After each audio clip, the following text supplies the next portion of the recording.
आखिर गेंडे के सींग से मर्दों की ऐसी कौन सी दवा बनती है जिसकी वजह से इसकी कीमत हीरे से भी महंगी है, और कैसे आईपीएल हर सीजन अरबों रुपए छापता है, जानकर आप चौंक जाएंगे। और ऐसी क्या मजबूरी है कि सामने खड़े होने के बावजूद भी भारत अपने इस अपराधी को सजा नहीं दे पा रहा है, और क्या सच में हीरा चाटने से किसी की मौत हो सकती है, और ऐसा क्या हुआ था कि इस औरत का नोबेल प्राइज इससे छीन लिया गया। ऐसे ही फैक्ट्स जानने के लिए बने रहिए वीडियो के अंत तक। नंबर 1, आखिर गेंडे के सींग में ऐसा क्या होता है कि इसकी कीमत सोने से भी ज्यादा महंगी होती है। आपने कई बार सुना होगा कि गेंडे के शिकार में इजाफा हुआ है। ये शिकार सिर्फ उनके सींग के लिए किया जाता है। गेंडे के सींग बाजार में काफी महंगे बिकते हैं और इसका काफी बड़ा काला बाजार भी है। आप सुनकर चौंक जाएंगे कि 1 किलोग्राम गेंडे की कीमत $1 लाख है, यानी कि लगभग 75 लाख रुपए। असल में गेंडे की सींग में भरपूर मात्रा में कैराटीन मौजूद होता है, और कैराटीन की कीमत पूरी दुनिया में सोने से भी ज्यादा महंगी है, जिस वजह से गेंडे की सींग इतनी ज्यादा कीमती है। चाइना में तो गेंडे की सींग को जादुई दवा कहा जाता है, क्योंकि वहाँ कई महंगी दवाइयों जैसे कि कैंसर की दवाई में इसका इस्तेमाल किया जाता है, लेकिन सिर्फ एक मेडिसिन के इस लाचार जानवर की तस्करी की जा रही है।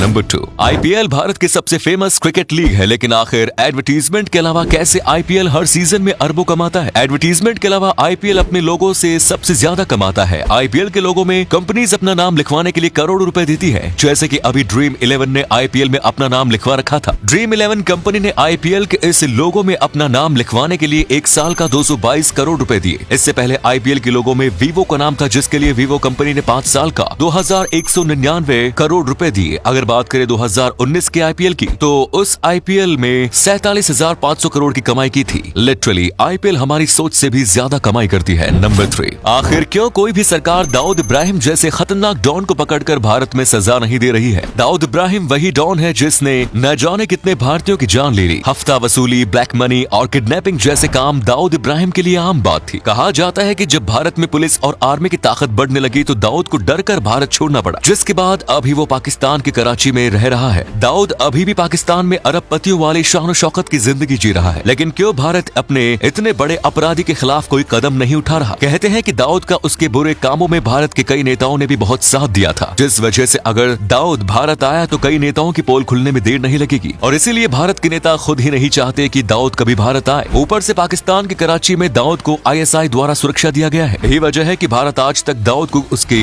कर्मों की सजा नहीं दे पाया। नंबर 4, क्या सच में हीरा चाटने से किसी इंसान की मौत हो सकती है? इसका जवाब है हाँ और ना भी। ऐसा इसलिए क्योंकि जब हीरे जमीन के अंदर से निकाले जाते हैं तो इसके साथ बहुत सारे केमिकल्स होते हैं, और उस समय हीरे को चाटने से आप हीरे की वजह से तो नहीं, लेकिन हीरे में चिपके केमिकल्स की वजह से जरूर मर सकते हैं। जब हीरे को बिल्कुल रिफाइन करके साफ कर दिया जाता है तब हीरा चाटने से किसी की मौत नहीं होती। नंबर 4, क्या हो अगर आप पूरे साल ही जी तोड़ मेहनत करें और एनुअल सेलिब्रेशन वाले दिन टीचर्स भी आपके दोस्त को ही टॉपर बोले और उसकी तारीफ करें, और जबकि पूरे साल मेहनत आपने की। ऐसी ही कुछ कहानी है professor dame Jocelyn Bell Burnell की, जिन्होंने अपने 2 साथियों के साथ स्पेस के एक बहुत इंपॉर्टेंट कॉन्सेप्ट पल्सर की खोज की। इनके 2 साथी थे एंथनी हैविश और मार्टिन। इन्होंने बेल की पल्सर की खोज को पूरी दुनिया के सामने लाया और सभी न्यूज चैनल्स को इंटरव्यू के लिए बुलाया। इंटरव्यूज वाले दिन बेल बहुत खुशी से इंटरव्यू देने आए थे, तो उसने देखा कि एंथनी पूरी दुनिया को ये बता रहा है कि पल्सर की खोज उसने ही की है। उसने ये बताया कि बेल सिर्फ उनकी असिस्टेंट है। इसके बाद बेल के इसी खोज के लिए बेल के सामने 1974 में एंथनी को नोबेल प्राइज दे दिया गया। एंथनी ने नोबेल प्राइज लेने से पहले एक बार भी बेल का जिक्र भी नहीं किया, जिसने असल में पल्सर की खोज की थी। आपको क्या लगता है एंथनी जैसे लोगों के बारे में आप क्या बोलना चाहिए? कमेंट्स में जरूर बताएं। नंबर 6, मिलिए मैक्स फोर्श से,